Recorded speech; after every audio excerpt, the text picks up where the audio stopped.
Hello, readers.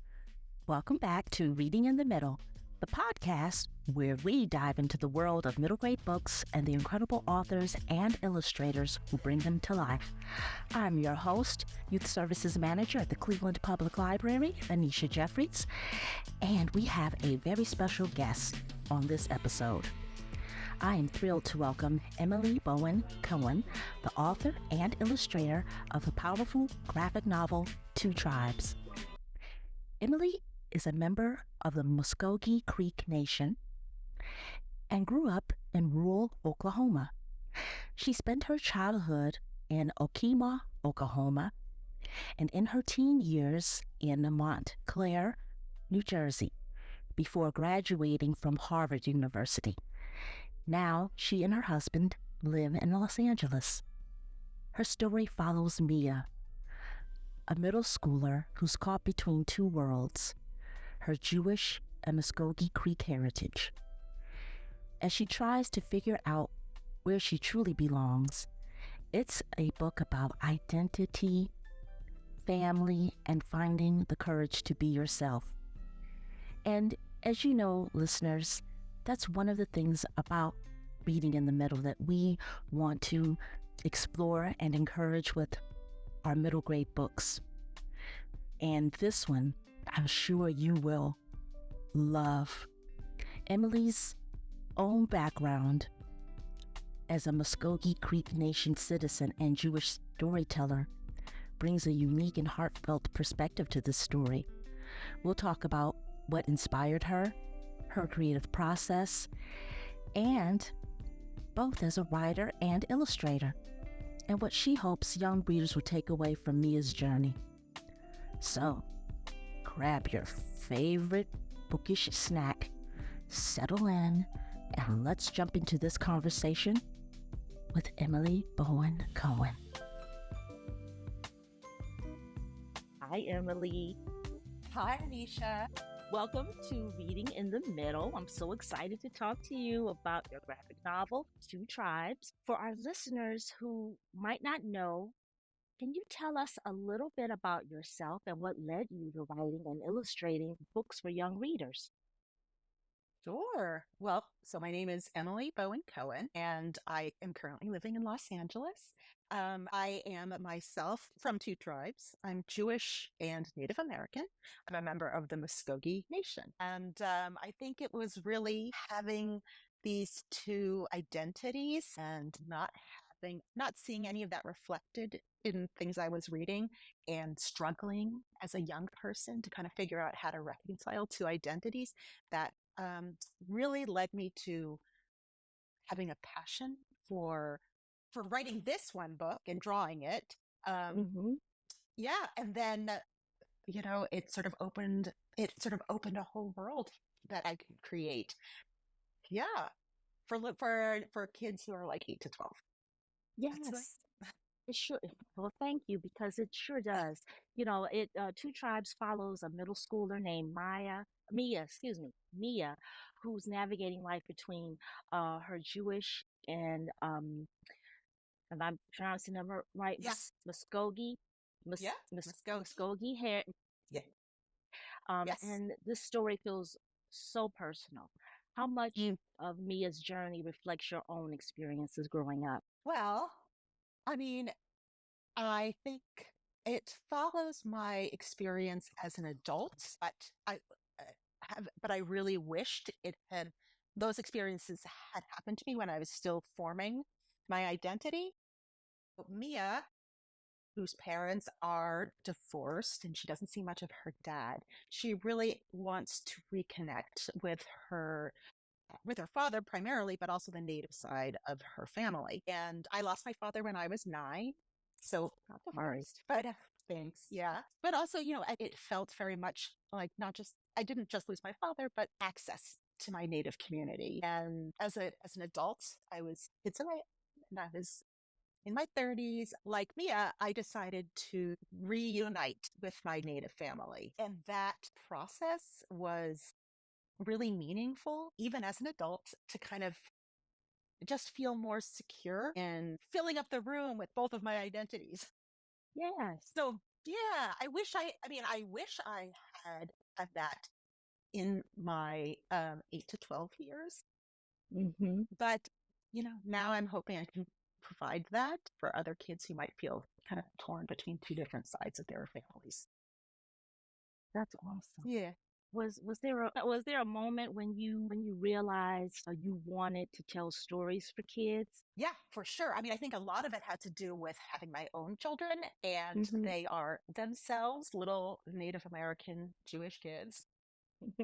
And they were in a Jewish school, and they were sort of facing sort of some of the same stereotypes about Native American people that I had experienced when I was their age, and that was just like shocking to me. And I was like, something has to be done. Yeah, Absolutely. not just for their sake, but for the other students they are meeting. I really was Hmm. felt passionately that, these kids need to know that Native Americans are here in the United States and still living and celebrating because it's such an important part of who we are as a country. I totally agree. And one of the things that makes this book so special is that you wrote and illustrated it. Yeah.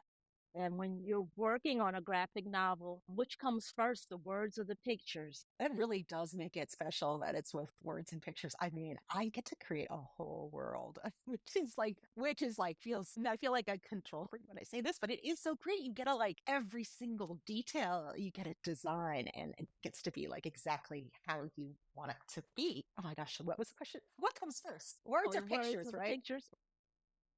So for me, it's definitely the pictures. In the character design stage is that's really where I sort of where I figured out Mia was going to be was when I was just like drawing her. And once I kind of got her face and expression right, and then I sort of was like, well, what does she wear? And then I start to think about what's her house, what's her room like. That's very important. Very. So it really, yes, yes, it starts there for me. And then throughout the entire process of writing the whole book, all 250 pages, then I kind of go back and forth, which I think is great because when I get stuck writing, I can do some art and then go back to the writing when that gets kind of stuck. So it's good. Do you ever surprise yourself when you're creating? Like, have you ever drawn a scene and thought, whoa, I didn't even know that was going to happen? Yeah. Oh my gosh. Absolutely. Uh, yeah. God, that's such a great feeling too. Yeah. Most of the time it doesn't work like this, but sometimes like I'll just be in a kind of flow state. and then and it just like comes out and it's like I'm like that's complete, that's right. And it happens so real. I'm working on something now, and it's like I have this huge stack, and I look at the whole stack and I'm like there's like one page where I'm like, oh yeah, that nailed it. But it's that feels like it's such a nice thing. It's like, oh, the muse has visited me. What is this? This I didn't know this was here, and it just sort of appeared, and that seems so magical. And I bet that does feel great because you're in control of the not only the words but also the pictures, how it will look. Yeah. And so, you that must feel like, you're actually creating. I mean, of course you Yeah. are, but Yeah. it's creating something very special. Now, in Two Tribes, Mia struggles with feeling like she belongs in both of her communities. That feeling of not being enough is something so many kids experience. How did you approach writing about identity in a way that feels real, but also hopeful? Yeah. I think that's hard, because I feel like so often, especially once we are grown up, some of these experiences that you have where you don't feel like you quite fit in are so negative, and yeah. And that's sort of, even when you're a kid, what kind of stays with you are the traumatic moments. And they're not, not necessarily the greatest, the good ones. So I think that is really where it's really wonderful in the graphic novel writing process, where you can reach out to other people because they can. It's hard. I think it's hard to kind of get out of that space. And especially if I'm writing for 8 to 12-year-olds, I do want it to be hopeful because That's what I would have wanted to read when I was that age. I want to feel inspired and I want to feel excited about who I am. So it was really, really helpful to have it. Friends read it, editors read it, and they, first of all, pointed out areas where I was maybe getting a little bit too critical, um, and pushed me to, um, pushed me to think about ways that these traumatic issues could have been resolved, which is really where the creativity comes in, because when this happened to me in the moment, those situations don't get resolved. Like someone says Yes. something stupid about one part of my identity. And in that moment, like, at least not me, because I'm not confrontational. Like, I'm not usually the person who's going to be like, what did you mean by that? And kind of like get people to reconcile in the moment. So, Right. but that's also very like, it's also been sort of the magic of writing this book is like you said, like I get to inhabit this world where these things happen. And then there's a resolution that is positive, which, you know, it feels really good personally, Hmm. and hopefully also models not just to the readers, but to me, because I need to learn how to like kind of in the moment kind of resolve things. So yeah, Hmm. so hopefully it's a good model for young people. But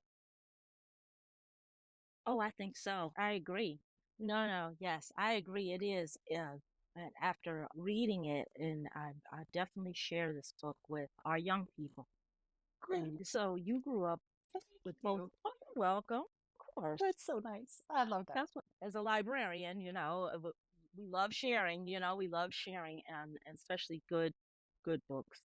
My grandmother was a librarian for public schools and in public schools, yeah. Hmm. And so I was so lucky to have like a librarian who was so close to me, because she shared with me the books that I needed before I even needed them.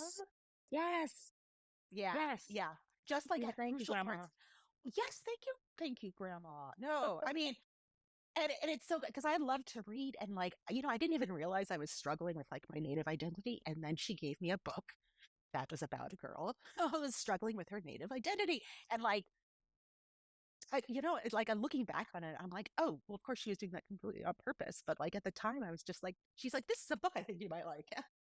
Do you remember And the it was title great. of the book? Yes, I do. Yellow Raft on Blue Water. Well, you hear that, listeners? You might want to check that one out too. A Yeah. recommendation by Emily. Yes. Yeah. Oh, Mhm. thank you. Yeah. Anyway, tangent, but I had to give my love to library. Please do. Please. Hey, Okay. we'll take it. We'll take it. And Good. and it doesn't matter public or school. We're all librarians, Oh, yeah. right? Yeah. Absolutely. So you grew up with both Jewish and Muscogee Creek heritage. Were there things about each culture that you wanted to make sure to highlight in the book? Yeah. Yeah.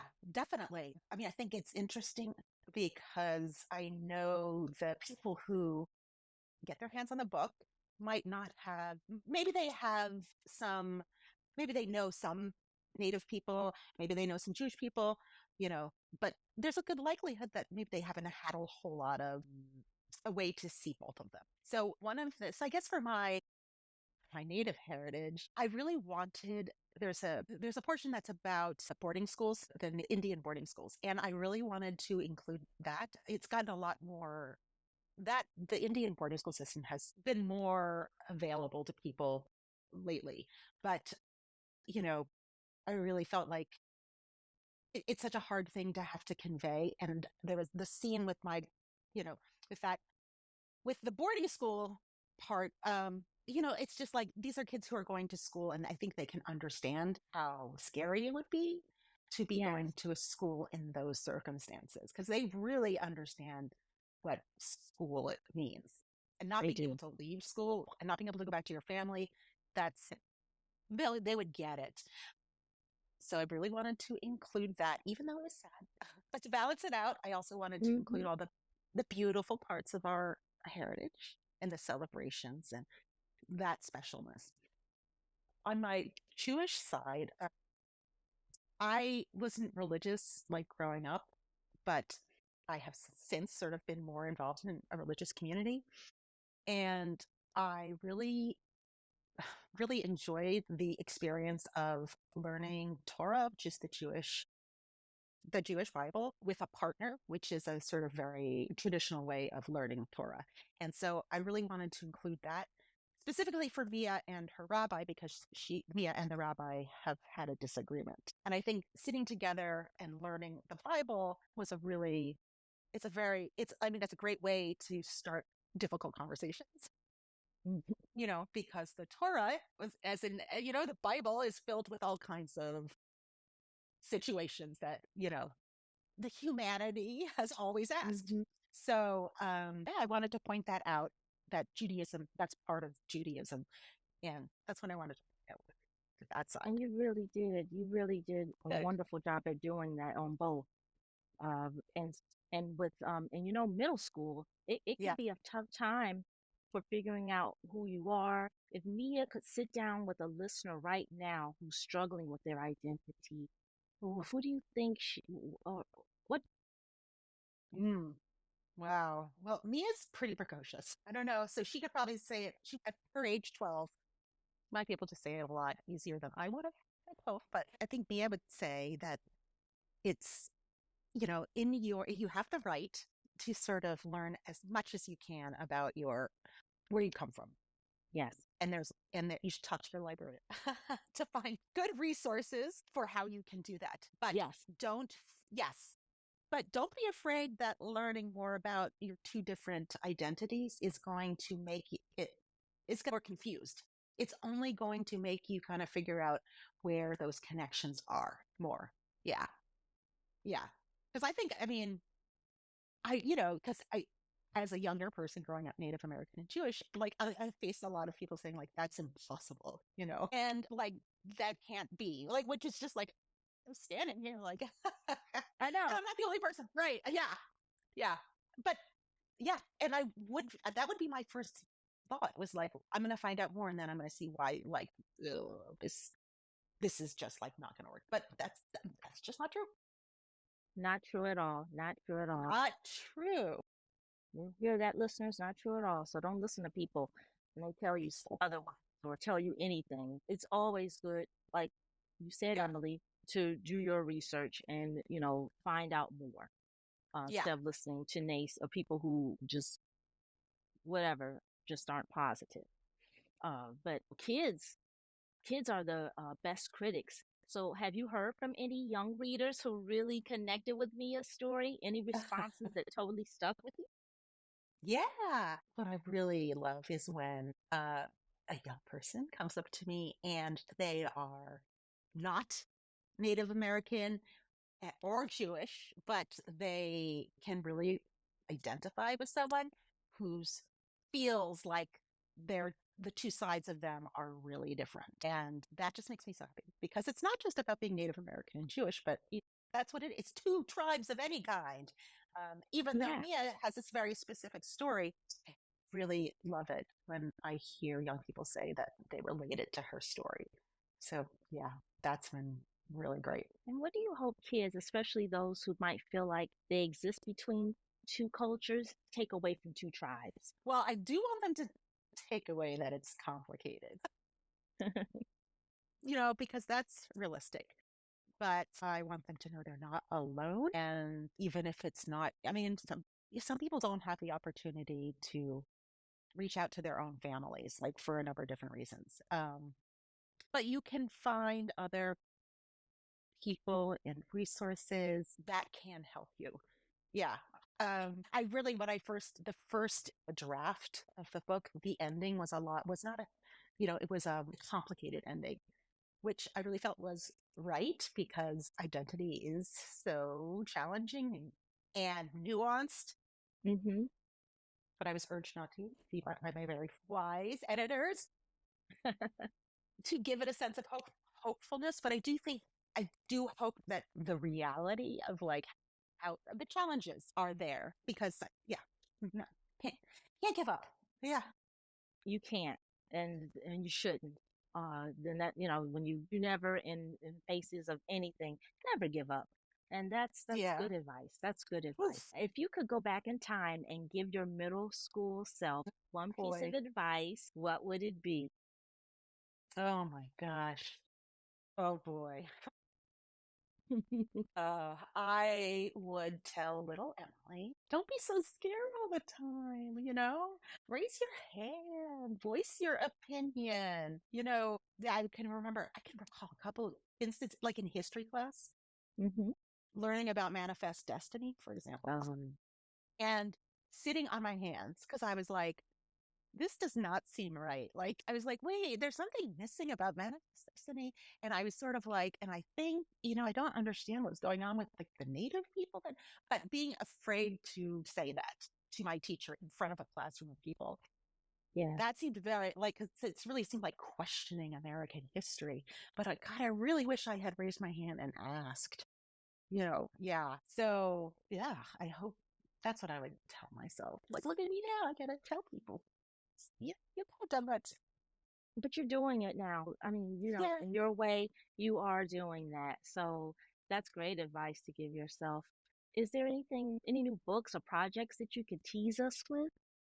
Yes, I'd be so happy to. I am currently writing another middle grade graphic novel for the same lovely people who I worked on for Two Tribes. Title still to be determined, but I'm thinking, but it's about a young climate activist who becomes a sort of star and then has to uh, face the ire of people who don't agree with him. Yeah, and it's all I'm hoping. Oh, thank you. I'm very excited. It's been really interesting to work on. I'd love to come back and talk about it if you'll have me. Oh, I will Great. definitely have you. And we like it's just me. It's just me. I'm like, we will no, it's just myself. Your people will be People call your people. Yeah. Of course we will have. I will. wonderful. Oh my Thank you. gosh. Emily, and my last question to you is because I love books. If you could Yeah, just look around here, you could I see I love books. see. And so, can you tell our listeners what are you reading right now Oh boy.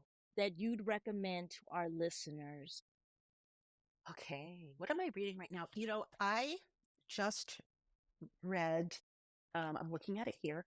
Uh, because I really I've been diving into a bunch of graphic novels for inspiration, and I just finished Awkward, which is it's 10 years ago. Oh, Svetlana. I'm like, oh, but you know this one? Yeah. And I just really think it captures like middle school so well. And she's such a good artist. So that was really fun. And I just read, I think for people a little older, but it's also an older book. It's called Flamer. And I was I like, know that one too. you know that Yes, one, and which I yes. really liked, and I was like, I was kind of just there for the how I was like, how do they draw fire, because it's part of my book. But I got really drawn into the story, and I was like, this is a really important book that I didn't know about. I got it at my And local library. yeah, Yes, and I believe that book did win an award, if it I'm did. not mistaken. And also, and I don't want to. I think they've been banning that book too, which is a nightmare. I don't want to Yeah, go into any of that, but anyway, it's still yeah. a wonderful book. I thought I so love, too. Do you know yeah, remember the author? I can't remember the name of the author, but yeah, not off the yeah. Okay, top. anyway, but it's called Flamer. Yes, yes, and I'll add And that to actually, the list. it's been for this new project. I've also I have been going into sort of conservative. I've had to do a lot of research on conservative sort of thinking. Um, so that's been an interesting process. I'm not going to recommend books, honestly, but I will say it's been really interesting, and it's nice to remember to push myself to read books that I don't agree with. Yeah, I absolutely agree with that. I totally yeah, agree with that. yeah, It's a totally different world yes, doing so, but you know what? I wouldn't limit myself. So listeners, yeah. don't limit yourself, right? Yeah. Yeah. I mean, and it's interesting how it's like there are some things I disagree with, but like there's also things I agree with, which it's Mm-hmm. surprising. I was like, okay, just reminds me to like, you know, take a little, just don't close myself off, I guess. Yes, and Yeah. I totally agree Yeah. with that. So yes, yes, yes, yes. Well, Emily, I want to thank you so much for joining me on Reading in the Middle. I love having you. Is there a website that our listeners can reach you to find more of your work and Sure. upcoming book? Yeah. You can go to emilybowencohen.com, BOWENCOHEN, and that has all my stuff is there. And if you want to, I've got a recipe for fry bread that you can check out, a little video there that you can check out. Nice. Fry bread for Hanukkah. So please take a look. Wonderful. Yeah. And thank you so much again. And listeners, Thank you remember for, Two Tribes by Emily Bowen Cohen. Get that yes. book, check it out, go buy it. You need it. Thank you. Wraps up our conversation with the incredibly talented Emily Bowen Cohen. Thank you, Emily. I loved talking to you about the story behind Two Tribes and exploring things of identity, belonging, and self discovery. Emily's insight into her creative process and her personal journey makes this book even more special. And if you haven't already, be sure to check out Two Tribes. It's a must read for anyone who has ever felt caught between worlds and is looking for a story that speaks to them. You can find it at your local library, bookstore, or online. And thank you, Emily, for joining us and sharing your experiences. And to our listeners, thank you so much for tuning in to another episode of Reading in the Middle. If you've enjoyed this conversation, don't forget to subscribe, leave a review, and share this episode with your fellow book lovers. Until next time, stay curious, keep reading, and we'll see you next time on another episode into World of Middle Grade Books. Until then, happy reading.